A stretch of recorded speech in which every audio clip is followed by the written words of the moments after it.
Hey guys, it's Alexis from TIGP. Welcome back to another Thrifty Thursday tutorial. Today I'm going to show you how to make a delicious, easy pumpkin bread that's cost effective and great for this beautiful autumn weather. So for ingredients, you're going to need some vegetable oil, baking soda, pumpkin puree, 2 large eggs, some all-purpose flour, baking powder, granulated sugar, table salt, and if you'd like, you can add walnuts, pecans, chocolate chips, anything you like. Today I'm going to add some chopped walnuts to my pumpkin bread. And another ingredient that it's optional, but it's nice to add, is called pumpkin spice.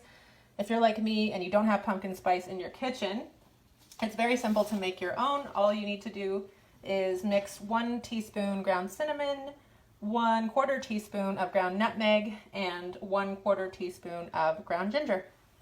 And that's your pumpkin spice. Before we start mixing our ingredients, we're going to preheat the oven to 325 Fahrenheit.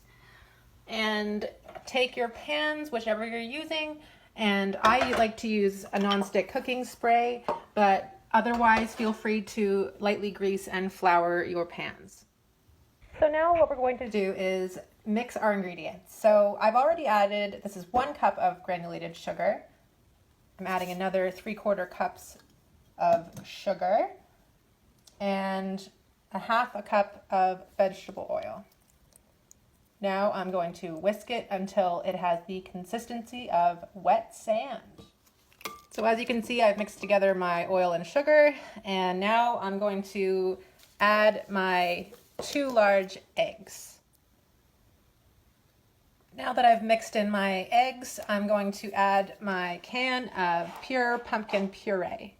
If you can, remember to not buy pumpkin pie filling and to just stick to pumpkin puree. That will work best for this recipe. I'm going to mix this in with the rest of my ingredients now. So now that I've combined the pumpkin with the rest of my wet ingredients, it's time to add our dry ingredients. The recipe I'm using today calls for 2 cups of all-purpose flour, a tablespoon of our pumpkin spice seasoning, a teaspoon of baking soda, a 1/2 teaspoon of baking powder, and a 1/2 teaspoon of salt. So I'm going to add my flour now. I'm going to add it gradually, and then I am going to add the rest of my ingredients.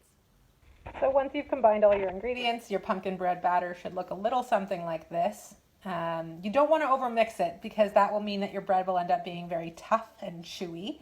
At this point, before I pop it into my pans, I'm going to add my 1/2 cup of roasted walnuts. Okay, I'm ready to put my batter into my pans, and I will check back in with you guys in a moment. So now I've filled up my loaf pan and my muffin tins, and I'm going to pop them into the oven at 325 degrees for about 40 to 60 minutes, or whenever a toothpick comes out clean from the center. Alright guys, so I've pulled my muffins and my bread out of the oven, and I've checked to make sure that it is done. Perfect. All done. Another successful Thrifty Thursday in the books. I appreciate you watching. I hope that you'll let me know if you've attempted to make pumpkin bread or what else you've been baking during this beautiful fall weather. Let me know in the comments. In the meantime, please join me again for my next Thrifty Thursday, which will be in 2 Thursdays from now. I'm going to go enjoy this pumpkin muffin. Take care.